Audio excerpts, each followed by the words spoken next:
বিশ্বকাপ 2026-এ আর্জেন্টিনার প্রথম ম্যাচ আলজেরিয়ার বিপক্ষে।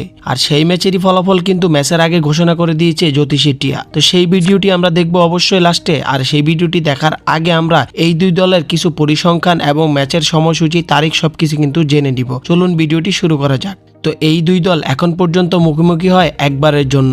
2007 সালে এই দুই দল একবারের জন্য মুখোমুখি হয়েছিল প্রীতি ম্যাচে, যেখানে আর্জেন্টিনা 4টি গোল করে এবং আলজেরিয়া 3টি গোল করে। তো সেই ম্যাচটি আর্জেন্টিনা 4-3 গোলে জয়লাভ করেছিল। তো এখন আমরা এই ম্যাচের সময়সূচি দেখে নিব। ম্যাচটি অনুষ্ঠিত হবে 17 তারিখ সকালবেলা ভোর 7টা বাজে কানসাস সিটির ভেন্যুতে। তো এখন আমরা জ্যোতিষী টিয়ার ভিডিওটি দেখব। ভিডিওটি দেখার আগে যারা যারা এখন ভিডিওটিতে লাইক করেননি অবশ্যই একটি লাইক করে দেন। জ্যোতিষী টিয়ার ভিডিওটি আমরা দেখতেছি এখন। এখানে কিন্তু জ্যোতিষী টিয়া একটি রিং দিয়ে দিছে, তার কাছে সর্বমোট 5টা রিং আছে। তো এখানে যদি একটা রিং আর্জেন্টিনাকে দিল, আরেকটি রিং দিতে চাইছিল, সেটা পড়ে গেছে।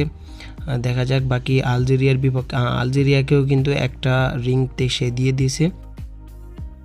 বাকি রিংগুলো কাকে দেয় সেটাই এখন দেখার বিষয়। দেখি। তো এখানে আর্জেন্টিনায় কিন্তু দ্বিতীয় রিংটাও কিন্তু দিয়ে দিছে।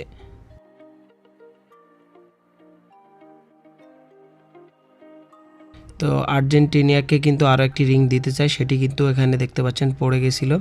তো সেটিকে আবার তুলে কিন্তু দিয়ে দিছে। এখন কিন্তু আর্জেন্টিনাকে 3টি রিং কিন্তু সর্বমোট দিয়ে দিয়েছে জ্যোতিষী টিয়া।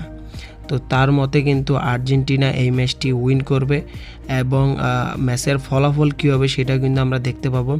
তো এখানে কিন্তু আপনারা যদি লক্ষ্য করেন ম্যাচের ফলাফল কিন্তু হবে 4-1 কিন্তু ম্যাচের ফলাফলটি হবে।